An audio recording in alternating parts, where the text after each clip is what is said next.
that's been a huge challenge, and obviously we hate to see that with attacks against our education system, attacks against hospitals, and our overall municipal infrastructure. Now that infrastructure can include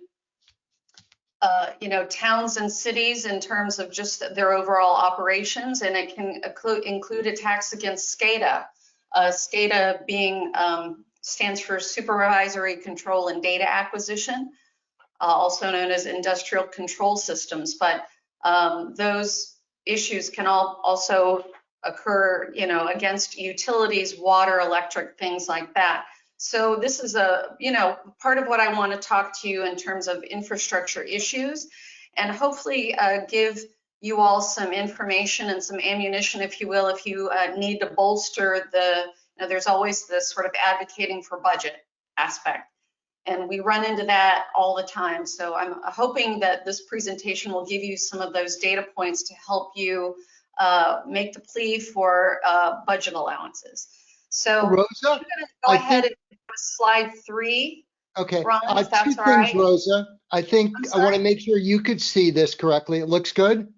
Yeah, as long as you're happy, I'm going to move on to slide 3. Perfect. One other thing I want to point out to all of our attendees, if you go to the handout section, in addition to the agenda, I've made available a PDF from KnowBe4 that goes through the economic cost of cyber attacks on municipalities, which is a more detailed white paper to complement this PowerPoint, and encourage people to download that as well. Yeah, I mean, speaking of ammunition, that's the perfect kind of resource for you. All right, so looking here at slide 3, and Bill had mentioned in his previous presentation about the effect of COVID in the workplace or the work from home environment. And we've seen the attacks, we're still kind of early in 2021, but the data that we've seen from 2020 saw these attacks exponential increases, 7 times jump over 2019. The bad guys are taking advantage of the work from home situation. Part of that is when you're working from home, especially if you've got, pets running around, kids running around, delivery people knocking at the door, these distractions can take away from your focus. And when your focus is off of being very careful of what potential social engineering attacks are happening, that's when bad things happen. Because social engineering, at the end of the day, it's far easier to hack the human than it is to spend the time, money, and effort to attack a well-fortified network ecosystem. And the ransomware, the ransoms themselves have increased dramatically. I mean, they've gone from 5,000, 7,000 to 50,000, 70,000. So it's been a huge increase. And there's again, kind of putting my intelligence community hat on, there's one particular issue that I don't think is highlighted nearly enough that I want to raise with you all, and is that we're seeing a rise in particular with North Korean related hacking. In February of this year, the Department of Justice charged 3 North Korean computer programmers with conspiracy to include, among other things, extorting more than 1.3 billion with a B of money in cryptocurrency, blockchain related, of course. And Pyongyang has increasingly targeted small to mid-sized businesses in South Korea with ransomware since 2018. And of course, the internet knows no borders, so this is something that we should all keep in mind. The South Korean's National Intelligence Service reported that over 1.5 million attempted cyber attacks a day were occurring, and those demands were 1 to 10 Bitcoin, which at that time, obviously the value fluctuates, roughly $50,000 to $500,000. North Korea is doing this because it's becoming their revenue generator of choice. So it's something to keep in mind, because no target is off limits, whether you're a municipality, whether you're a hospital system, whether you're a school system. The target, it's always a matter of targeted opportunity, and those targeted opportunities are those with the arguably the users that have not been trained to have a healthy sense of paranoia about social engineering. There's also a China-related advanced persistent threat, APT27. You'll see it typically referred to as Lucky Mouse in the media. They've been historically espionage related, but they've really lately adopted a number of ransomware attack modalities as well. So, you know, we're not sure from the private sector side if that's, you know, just the hacker group wanting to generate additional revenue, but it is, again, something that I want for you all to keep in mind.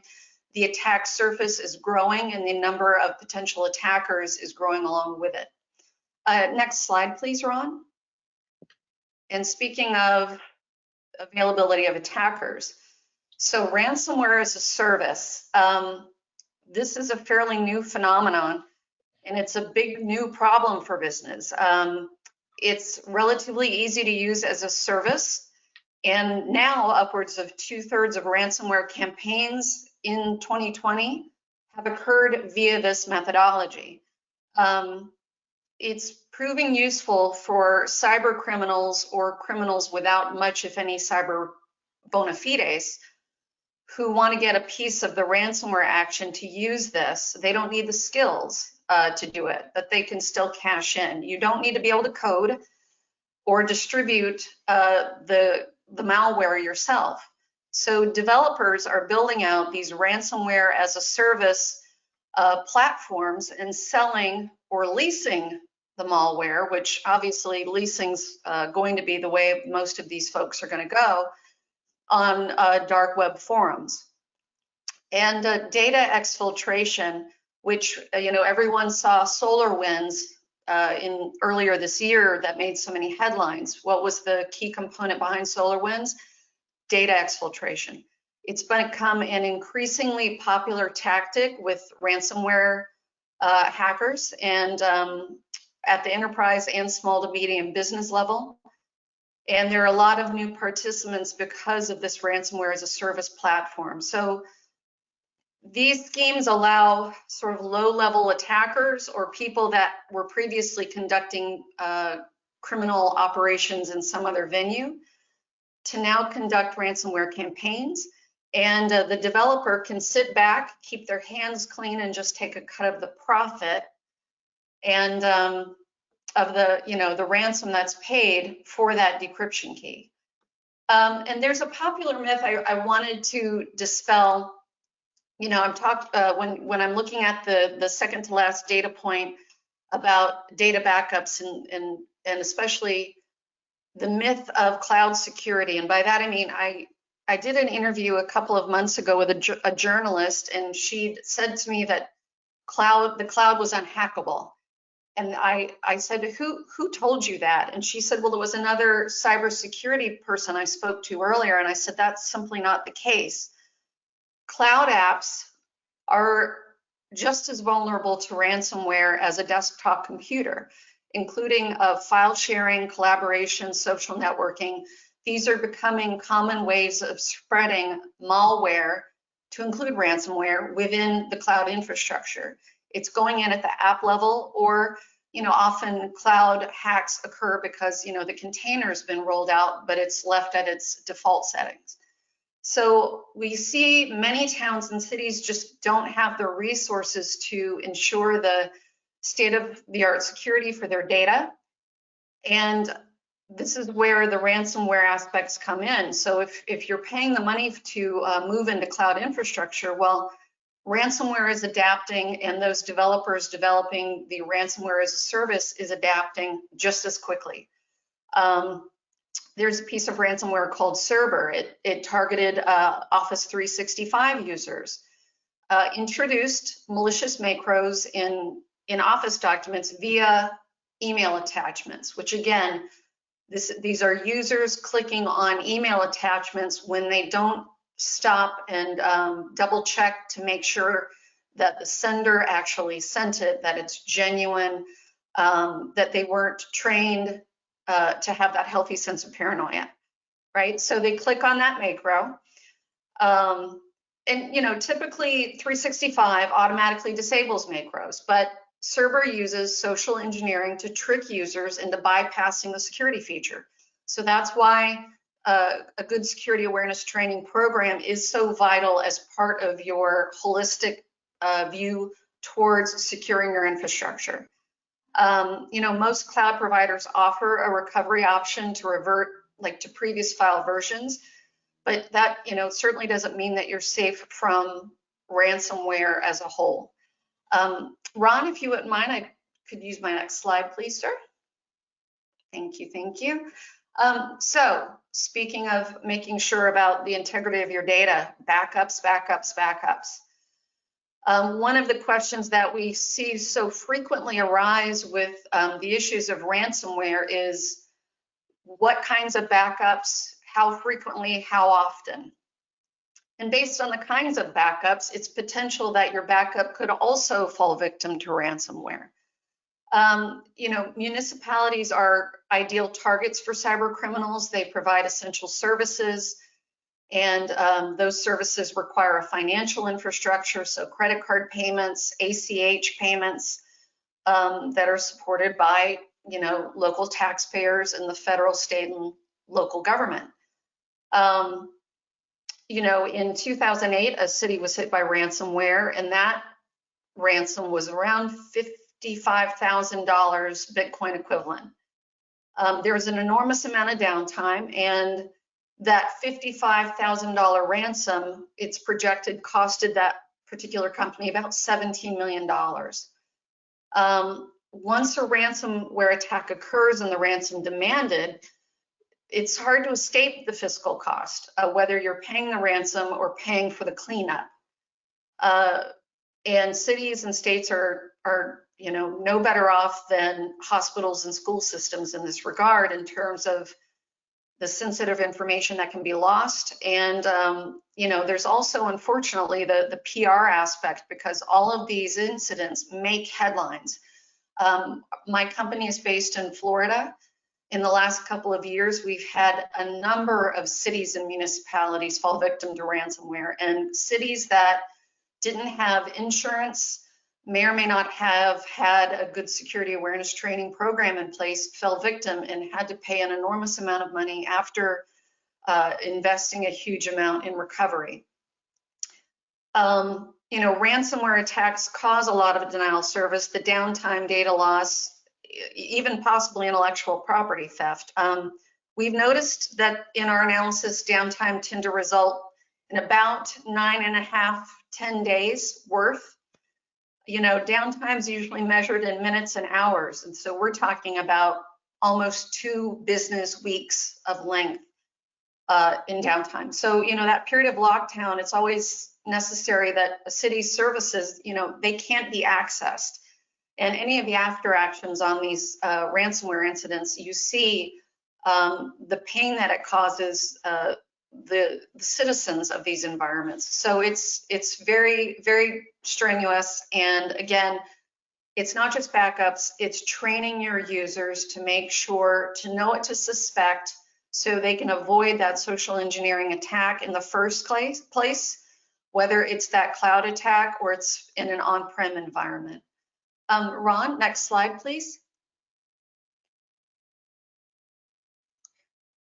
So we talked about options, cyber insurance, read that fine print. You never know, and it's the truest thing of any time you're paying for something, you want to read the fine print. It is a budget item, so you have to, again, weigh the cost of do you want to pay or not. If you have insurance, often insurance will provide a negotiation option, so they're going to have people that have done negotiations like hostage negotiations. A lot of former FBIers are now working in this industry to help negotiate the ransomware payment infrastructure, how it's going to be paid via Bitcoin, Ethereum, things along those lines. So making sure that the coverage is what you need. I think it's always a good mood to have, but keep in mind the insurance for ransomware happens after the fact. If you want to be proactive, make sure in the very first place that you are getting your training your users so the social engineering attack that enables the ransomware doesn't happen in the first place. Ron, next slide, please. So train your users. Again, I mentioned the easiest way into a network is through social engineering. Now, I'm sure there are some of you right now thinking, well, I've got a great DMARC system set up for our email infrastructure on our email servers. So DMARC, for those who don't know, it's essentially email authentication. So it's a traffic cop, right? It says, okay, bad guy email's not coming in, authenticated emails can come on in. All right, that's great, and everyone should have a correctly configured, strongly fortified DMARC system. But the one thing that doesn't always take into account is, does your user policy allow your users to log in via your corporate network to personal accounts? Can your users log into their webmail from your municipality, from your business account, your network? Can they log into a social media account? Can they log into LinkedIn? Because this is why your users need to know, phishing and spear phishing and social engineering, because cyber criminals are going to simply pursue your users via their social media, develop a fake profile, make friends with them, and then send them a link to a quote unquote article of, a topic that's, of interest to the target. They'll click on the link via the, web browser or via the social media account. And because it's done from your network, your business network environment, that's how they're going to get down on your network. So a DMARC is important from an infrastructure perspective, but it is not a panacea. It is not an end-all be-all. And right now, because people are working from home, they may or may not have a business or government issued laptop. They may be using their personal machines. Bring your own device. They may be using their personal phones. So you can't, there's only so much that you can do on someone's personal computer because you don't have ownership of it. But what you do have ownership of is teaching and training your users to ensure that they are making smart security decisions. So next slide, please, Ron. I want to show some of the things I like to emphasize when it comes to what is social engineering and what you want to focus training on. Now, this is from a professor at the University of Arizona, and he writes a lot about kind of sales, marketing, and advertising. And a lot of the principles are really the same, whether it's sales, marketing, and advertising, or driving your user to make a not so smart, to make an impulsive, a non-secure decision.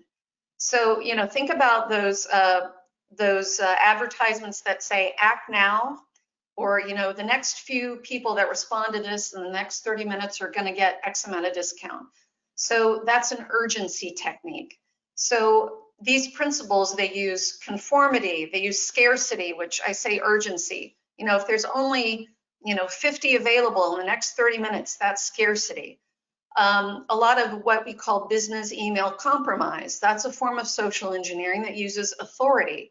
So that's someone calling in or sending a text to someone and saying, hey, the president, the CEO, the county commissioner needs a money transfer from here to here, get it done immediately. So they're using that authority perspective.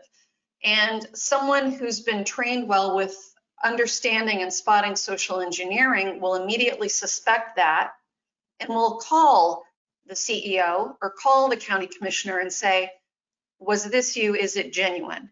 And get a vocal confirmation. So that's what we want to see users doing, because it's that willingness and that understanding. They need to hit the pause button, stop for a second, think before they click, think before they transfer a massive amount of money, and call and confirm with the right people directly. That's what's going to help circumvent a lot of these pain points.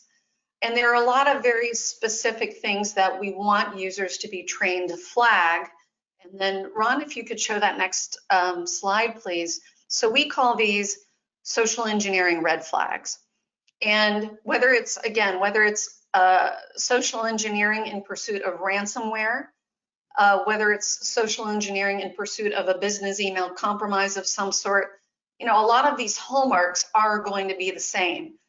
You'll see here the attachments. I made reference earlier to, you know, the Office 360 email attachment social engineering method that uses a vulnerable, or was attempting to use the 360 app in the cloud environment.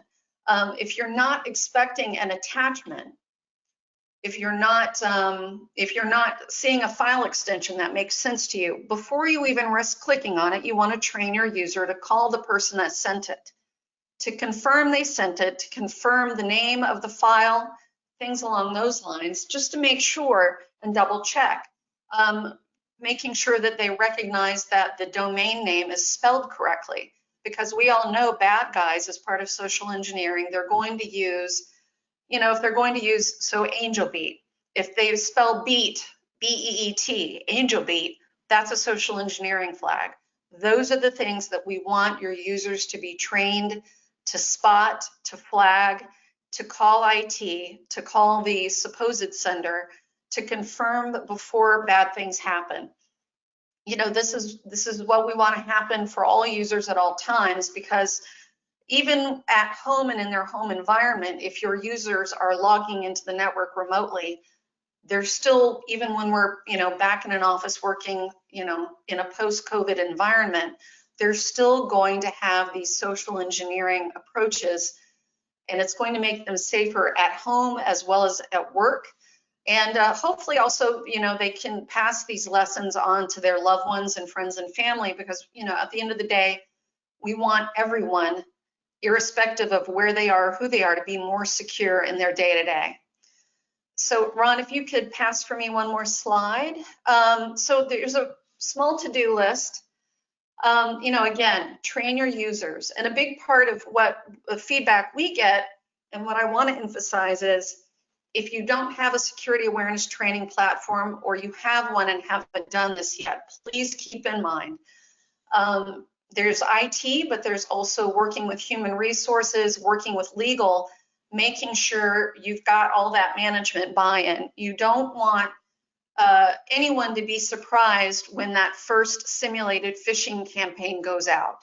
And you don't want to punish your users. You want training to happen, training reinforcing positively, as you do with any other good training environment, and then simulated phishing. Now, why simulated phishing is important? Because it's a practical exercise.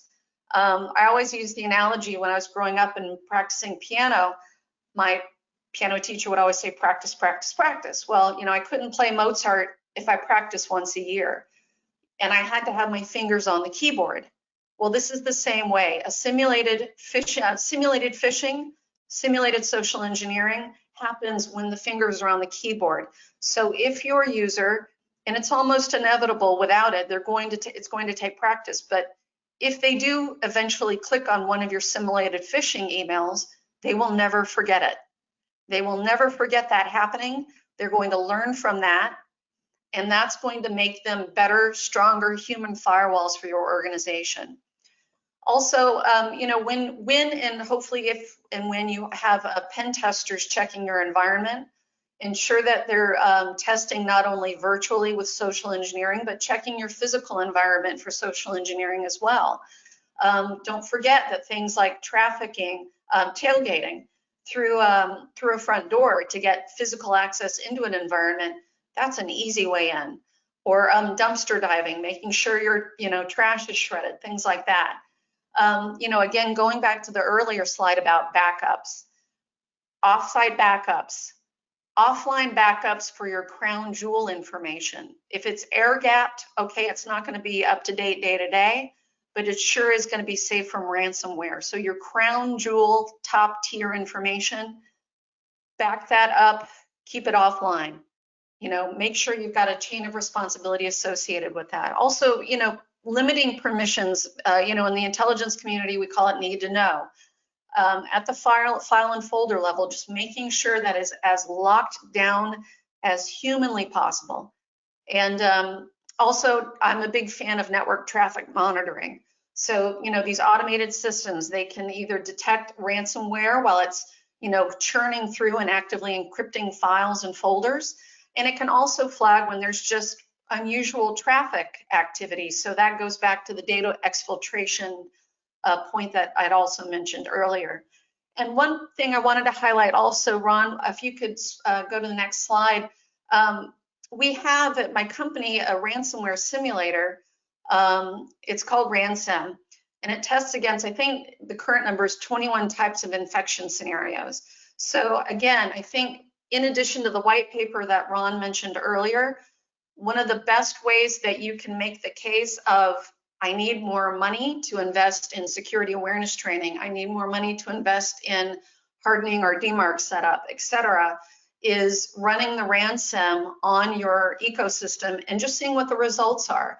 And if you have questions about that, you can certainly call into our tech team and they can assure you and explain why this is a harmless simulation. But simulations, whether it's simulated phishing or simulated ransomware, you're going to see the results, and it's something you can show your executives, and it's going to give you the ammunition that you need to make the case to your folks.